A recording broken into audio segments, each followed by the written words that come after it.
ನಮಸ್ತೆ ಕರ್ನಾಟಕ ಜಾಕಿವಾಹಿನಿಗೆ ಸ್ವಾಗತ. ನಾನು ರಾಜೇಶ್ ತಾಸಪ್ನವ್ರು. ಈ ಮೂಲಕ ರಾಜ್ಯದ ಜನತೆಯೊಂದಿಗೆ ದೇಶದ ಜನತೆಯೊಂದಿಗೆ ಹಂಚಿಕೊಳ್ಳಲೇಬೇಕಾದಂಥ ಒಂದು ಮಾಹಿತಿ ಏನು ಅಂತಂದರೆ, ಈ ರಾಜಕೀಯ ಪ್ರಹಸನ ಅಂತೇನಿದೆ ನೋಡಿ, ರಾಜ್ಯದ ವಿಧಾನಸಭೆಯಲ್ಲೇ ಆಗಿರಬಹುದು, ಕೇಂದ್ರದ ಪಾರ್ಲಿಮೆಂಟ್ ಸಂಸತ್ ಭವನದಲ್ಲೇ ಆಗಿರಬಹುದು, ಯಾವುದೇ ಮಸೂದೆಯನ್ನು ಮಂಡಿಸುವಾಗ ಉದ್ದೇಶಪೂರ್ವಕವಾಗಿ ಹಠ ಹಿಡಿದು ಅದು ದೇಶಕ್ಕೆ ಒಳಿತಾಗುತ್ತೆ ಅಂತ ಗೊತ್ತಿದ್ರೂ ಕೂಡ ಹಠ ಹಿಡಿದು ಇದು ನಮಗೆ ಕ್ರೆಡಿಟ್ ಕೊಡೋದಿಲ್ಲ, ನಮ್ಮ ಪಕ್ಷಕ್ಕೆ ಕ್ರೆಡಿಟ್ ಕೊಡೋದಿಲ್ಲ, ಆಳುವ ಪಕ್ಷಕ್ಕೆ ಕ್ರೆಡಿಟ್ ಕೊಡುತ್ತೆ ಅನ್ನುವಂಥ ನೀಚ ಮನಸ್ಸುಗಳು ಆ ಮಸೂದೆಯ ವಿರುದ್ಧ ಮತ ಹಾಕುವುದರ ಮೂಲಕ ಪ್ರಜಾಪ್ರಭುತ್ವವನ್ನು ಸೋಲಿಸುತ್ತಾರೆ, ಮಾನವ ಹಕ್ಕುಗಳನ್ನು ಸೋಲಿಸುತ್ತಾರೆ.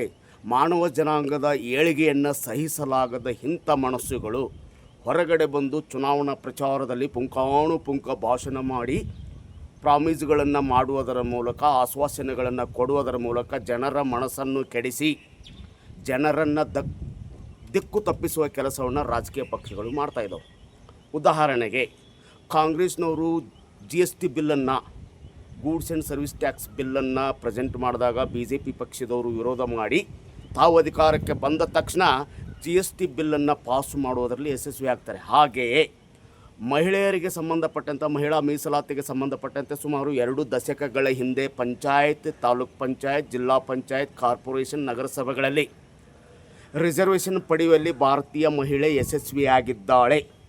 ಆದರೆ ವಿಧಾನಸಭಾ ಮತ್ತು ಲೋಕಸಭಾ ಚುನಾವಣೆಗಳಲ್ಲಿ 30% ಮೀಸಲಾತಿಯನ್ನು ಪಡೆಯುವಲ್ಲಿ ಮಹಿಳೆ ವಿಫಲಳಾಗಿದ್ದಾಳೆ. ಕಾರಣ ಮಹಿಳಾ ಧ್ವನಿಯನ್ನು ಅಡಗಿಸುವ ಪ್ರಯತ್ನ ಎರಡೂ ರಾಷ್ಟ್ರೀಯ ಪಕ್ಷಗಳೇನಿದೆ ನೋಡು, ಕಾಂಗ್ರೆಸ್ ಮತ್ತು ಆಳುವ ಪಕ್ಷ ಅಂದರೆ NDA ಕೂಟದಲ್ಲಿರ್ತಕ್ಕಂಥ BJP, ಇವರ ಮನಸ್ಸುಗಳು, ನಾಯಕತ್ವದ ಮನಸ್ಸುಗಳು ಮಹಿಳೆಯರಿಗೆ ರಿಸರ್ವೇಷನ್ ಕೊಡಬಾರ್ದು, ಅವರ ಧ್ವನಿಯನ್ನು ಹತ್ತಿಕ್ಕಬೇಕು ಅಂತ ಕಾಣಿಸ್ತಾ ಇದೆ.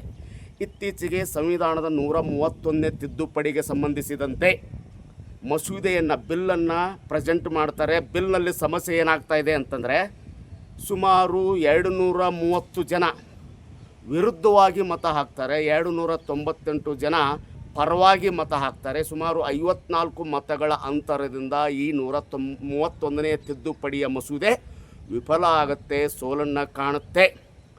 3 ಮುಖ್ಯ ಮಸೂದೆಗಳನ್ನು ಪ್ರೆಸೆಂಟ್ ಮಾಡಲಾಗಿತ್ತು, ಪರಿಚಯಿಸಲಾಗಿತ್ತು. ಆದರೆ ಮಹಿಳಾ ಮೀಸಲಾತಿ, ಡಿಲಿಮಿಟೇಷನ್ ಅಂತ ಹೇಳ್ತೀವಿ, ಕ್ಷೇತ್ರ ಪುನರ್ವಿಂಗಡಣೆ, ಮೊದಲು ಮಹಿಳಾ ಮೀಸಲಾತಿಯ ಮಸೂದೆಯನ್ನು ಮಂಡಿಸಲಾಗಿತ್ತು. ಅದು 54 ಮತಗಳ ಅಂತರದಿಂದ ಸೋಲನ್ನು ಕಾಣಬೇಕಾಯಿತು. 2/3 ಮೆಜಾರಿಟಿ ಬೇಕಾಗಿತ್ತು, 352 ಮತಗಳು ಬೇಕಾಗಿತ್ತು.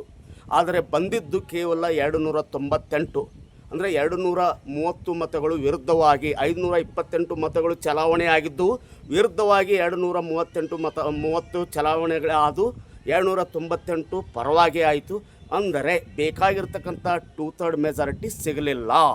ಅಂದರೆ ಎರಡೂ ಪಕ್ಷದವರು ಮಹಿಳಾ ಮೀಸಲಾತಿಯನ್ನು ತರುವುದರಲ್ಲಿ ವಿಧಾನಸಭೆ ಮತ್ತು ಲೋಕಸಭೆಯಲ್ಲಿ ವಿಫಲವಾಗಿದ್ದಾರೆ. ಬೇರೆ ಮಸೂದೆಗಳಿಗೆ ಸಂಬಂಧಿಸಿದಂತೆ ಹಠ ಬಿದ್ದು ಮಸೂದೆಗಳನ್ನು ಪ್ರೆಸೆಂಟ್ ಮಾಡಿ ಮತವನ್ನು ಗಿಟ್ಟಿಸಿಕೊಳ್ತಕ್ಕಂಥ ಆಳುವ ಪಕ್ಷಗಳು ಮತ್ತು ವಿರೋಧ ಪಕ್ಷಗಳು ಇವಾಗ ಮಹಿಳೆಯರಿಗೆ ಸಂಬಂಧಪಟ್ಟಂತೆ ಅವರ ಧ್ವನಿಯನ್ನು ಅಡಗಿಸುವುದು. ಮೇಲ್ನೋಟಕ್ಕೆ ಹೇಳಿಕೆಗಳು ಬರ್ತಾ ಇದ್ದಾವೆ. ಏನಂತ ಹೇಳಿಕೆಗಳು ಬರ್ತಾವೆ? ಇದು ಮಹಿಳೆಯರ ಧ್ವನಿಯನ್ನು ಅಡಗಿಸುವ ಹುನ್ನಾರ, ಮಹಿಳೆಯರ ಹಕ್ಕನ್ನು ಕಿತ್ತುಕೊಳ್ಳುವ ಹುನ್ನಾರ, ಮಹಿಳೆಯರ ಶಾಪ ತಟ್ಟದೇ ಬಿಡುವುದಿಲ್ಲ. ಎರಡೂ ಪಕ್ಷದ ಹೈಕಮಾಂಡ್ ಏನಿದ್ದೀನಿ ನೋಡು, ಮಹಿಳೆಯರು ಉನ್ನತ ಹುದ್ದೆಗೆ, ಪ್ರಧಾನಮಂತ್ರಿ ಹುದ್ದೆ, ಬಹಳ ಪ್ರಮುಖವಾದ ಹುದ್ದೆಗಳಿಗೆ ಬರುವುದನ್ನು ನೀವು ಸಹಿಸುವುದಿಲ್ಲ. ಮಹಿಳೆಯರು ಏನಿದ್ರು ನಿಮ್ಮ ಕೈ ಕೆಳಗಡೆ ಇರಬೇಕು. ತಾಲೂಕ್ ಪಂಚಾಯತಿ, ಜಿಲ್ಲಾ ಪಂಚಾಯತಿ, ಕಾರ್ಪೊರೇಷನ್, ಹೀಗೆ ನಿಮ್ಮ ಕೈ ಕೆಳಗಡೆ ಮಾತ್ರ ಕೆಲಸ ಮಾಡಬೇಕು. IAS ಹೊಲದಲ್ಲಿ, IPS ಹೊಲದಲ್ಲಿ, ಜಡ್ಜ್ ಲೆವೆಲ್ನಲ್ಲಿ ಕೂಡ ಮಹಿಳೆಯರಿಗೆ ಮೀಸಲಾತಿ ಇದೆ. ಆದರೆ ಪಾರ್ಲಿಮೆಂಟ್ರಿ ಲೆವೆಲ್ನಲ್ಲಿ, ವಿಧಾನಸಭಾ ಅಂದರೆ ಶಾಸಕರಾಗಬೇಕಾದರೆ, ಸಂಸತ್ ಸದಸ್ಯರಾಗಬೇಕಾದ್ರೆ ಮೀಸಲಾತಿಯನ್ನು ಕೊಡುವುದರಲ್ಲಿ ಮೇಸ ಎಣಿಸ್ತಾ ಇದ್ದಾವೆ ಎರಡು ರಾಷ್ಟ್ರೀಯ ಪಕ್ಷಗಳು. ನಾಚಿಕ್ ಬರಬೇಕು ಇವರಿಗೆಲ್ಲ. ಈ ಮಹಿಳಾ ಮೀಸಲಾತಿಗೆ ಸಂಬಂಧಪಟ್ಟಂತೆ ಮಹತ್ವವಾದ ಮಸೂದೆಯನ್ನು ಸೋಲಿಸಲಾಯಿತು ಪಟ್ಟಭದ್ರ ಹಿತಾಸಕ್ತಿಗಳಿಂದ. Vested interest have been successful in defeating the bill presented in the parliament, especially for reservation, women's reservation bill. ಆಮೇಲೆ ಡಿಲಿಮಿಟೇಷನ್ನು ಕೂಡ ಚಕಾರ್ ಏನೇನಂಥ ವಿಷಯಗಳನ್ನು ಎತ್ತಾ ಇದ್ದಾರೆ. ಡಿಲಿಮಿಟೇಷನ್ ಸರಿಯಾಗಿ ಮಾಡ್ತಾ ಇಲ್ಲ. ಉತ್ತರ ಭಾರತಕ್ಕೆ ಸಹಾಯ ಆಗುವಂತೆ ಮಾಡ್ತಾಯಿದ್ದೀರಿ, ದಕ್ಷಿಣ ಭಾರತಕ್ಕೆ ಸಹಾಯ ಆಗುವುದಿಲ್ಲ. ಉತ್ತರ ಭಾರತದ ಮೆಜಾರಿಟಿ ಪಾರ್ಲಿಮೆಂಟೇರಿಯನ್ಸ್ ಬಂದಾಗ ದಕ್ಷಿಣ ಭಾರತದ ಹಿತವನ್ನು ಕಾಯುವುದರಲ್ಲಿ ಮುಂದೆ ವಿಫಲ ಆಗ್ತೀವಿ. ನೋ ಆ ಥರ ಏನೂ ಬರೋದಿಲ್ಲ. ಪಾಪ್ಯುಲೇಷನ್ ಆಧಾರದ ಮೇಲೆ, ಜಾಗ್ರಫಿಕಲ್ ಆಧಾರದ ಮೇಲೆ ಬಿಲ್ಲನ್ನು ಪ್ರೆಸೆಂಟ್ ಮಾಡಬೇಕಾಗುತ್ತೆ. ಆಳುವ NDA ಪಕ್ಷ ಆಗಿರ್ಬೋದು. ನೀವು ಕೇಳುವ ಹಕ್ಕು ಇದೆ ವಿರೋಧ ಪಕ್ಷದವರಿಗೆ. ಕೇಳುವ ದಾರಿ ಪದ್ಧತಿ ಭಾಳ ಮುಖ್ಯ. ನಿಮಗೆ ಪ್ರೊಸೀಜರೇ ಗೊತ್ತಿಲ್ಲ, ಹೇಗೆ ವಿರೋಧ ವ್ಯಕ್ತಪಡಿಸಬೇಕು. ಜನರ ಮುಂದೆ ಹೋಗಿ ಈ ಥರ ಇರೋದರಿಂದ ನಾವು ವಿರೋಧವನ್ನು ವ್ಯಕ್ತಪಡಿಸ್ತಾ ಇದ್ದೀವಿ. ಮಸೂದೆಯ ವಿರುದ್ಧ ರೀ, ನೀವು ಕಾಂಗ್ರೆಸ್ನವ್ರು ಹೇಗಿದ್ದೀರಿ ಗೊತ್ತೇನ್ರಿ, ಮಹಿಳೆಯರಿಗೆ ರಿಸರ್ವೇಷನ್ ಕೊಡಬೇಕು, ಅದು ಅವರ ಪರವಾಗಿ ನಮ್ಮ ಧ್ವನಿ ಇದೆ. ಎಲ್ಲಿದೆ ಅವರ ಪರವಾಗಿ ಧ್ವನಿ ಇದ್ದರೆ ಕೆಲವು ಷರತ್ತುಗಳೊಂದಿಗೆ ಇಂಥ ಬದಲಾವಣೆಗಳನ್ನು ತೆಗೆದುಕೊಂಡು ಬನ್ನಿ. ಬಿಲ್ನಲ್ಲಿ, ಮಸೂದೆಯಲ್ಲಿ 131ನೇ ತಿದ್ದುಪಡಿ ಪಾಸ್ ಆಗಬೇಕಾದ್ರೆ 352 ವೋಟ್ ಬೇಕು ಕಡ್ಡಾಯವಾಗಿ. ನಾವು ಸಪೋರ್ಟ್ ಮಾಡಿದರೆ ಮಾತ್ರ 352 ವೋಟು, 2/3 ಮೆಜಾರಿಟಿ ಬರುತ್ತೆ, ಇಲ್ಲಾಂದರೆ ಬರೋದಿಲ್ಲ ಅಂತ ಸ್ಪಷ್ಟೀಕರಣ ಕೊಡಬೇಕಾಗಿತ್ತು ನೀವು ಮಾಧ್ಯಮದವ್ರ ಮುಂದೆ ಬಂದು. ಎದಕ್ಕೋಸ್ಕರ ನೀವು ವಿರುದ್ಧವಾಗಿ ಮತ ಚಲಾಯಿಸಿದ್ದೀರಿ 230 ಜನ, ಅದು ಭಾಳ ಮುಖ್ಯ. ಹಾಗೆ NDA ಕೂಟನೂ ಕೂಡ ಇದರಲ್ಲಿ ವಿರೋಧ ಪಕ್ಷದ ವಿಶ್ವಾಸವನ್ನು ಗಳಿಸುವಲ್ಲಿ ವಿಫಲವಾಗಿದೆ, ಸ್ಪಷ್ಟವಾಗಿ ಕಾಣಿಸ್ತಾ ಇದೆ. ಎರಡೂ ರಾಷ್ಟ್ರೀಯ ಪಕ್ಷಗಳಿಗೆ, ಕೆಲವು ಪ್ರಾಂತೀಯ ಪಕ್ಷಗಳಿಗೆ, ಮಹಿಳೆಯರಿಗೆ ಸಂಸತ್ತಿನಲ್ಲಿ ಮತ್ತು ವಿಧಾನಸಭೆಯಲ್ಲಿ ಮೀಸಲಾತಿಯನ್ನು ಕೊಡುವ ಇರಾದೆ ಅಥವಾ ಇಚ್ಛಾಶಕ್ತಿ ಇಲ್ಲವೇ ಇಲ್ಲ ಅಂತ ಸಾರಾಸಗಟಾಗಿ ಹೇಳಬಹುದು. ಇದಕ್ಕೆ ಹೇಳೋದು ರಾಜಕೀಯ ಪ್ರಹಸನ. ಪುರುಷ ಪ್ರಧಾನ ರಾಜಕಾರಣ ಅಸ್ತಿತ್ವದಲ್ಲಿದೆ ರಾಜ್ಯಗಳಲ್ಲಿ ಮತ್ತು ದೇಶಾದ್ಯಂತ ಅಂತ ಮತ್ತೆ ತೋರಿಸುತ್ತೆ. ಉಳಿದೆಲ್ಲ ದೇಶಗಳಿಗೆ ಹೋಲಿಸಲಾಗಿ ನಮ್ಮಲ್ಲಿ ಕೂಡ ಮಹಿಳೆಯರಿಗೆ ಸಮಾನತೆಯನ್ನು ಕೊಡಬೇಕು. ಏನಿಲ್ಲ, ಇವರು 200 ರೂಪಾಯಿ 300 ರೂಪಾಯಿ ಆಸೆ ತೋರಿಸೋದು, ಓಟ್ ಹಾಕೋದಕ್ಕೆ ಮಾತ್ರ ಮಹಿಳೆಯರಬೇಕು, ಇವರಿಗೆ ಬಸ್ ಪ್ರಯಾಣ ಮಾಡೋದಕ್ಕೆ ಮಾತ್ರ ಮಹಿಳೆಯರಬೇಕು, ಕ್ಯೂ ನಿಂತ್ಕೊಳ್ಳೋದಕ್ಕೆ ಮಾತ್ರ ಮಹಿಳೆಯರಬೇಕು.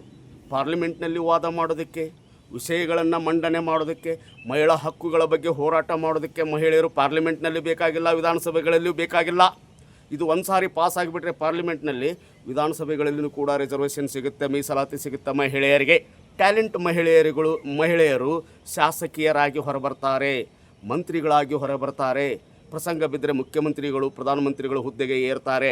ಇದಕ್ಕೆ ವಿರುದ್ಧವಾಗಿ ಷಡ್ಯಂತ್ರ ನಡೀತಾ ಇದೆ ಪುರುಷ ಪ್ರಧಾನ ಎರಡೂ ರಾಷ್ಟ್ರೀಯ ಪಕ್ಷಗಳಲ್ಲಿ ಅನ್ನೋದು ಸ್ಪಷ್ಟವಾಗಿ ಕಾಣ್ತಾ ಇದೆ.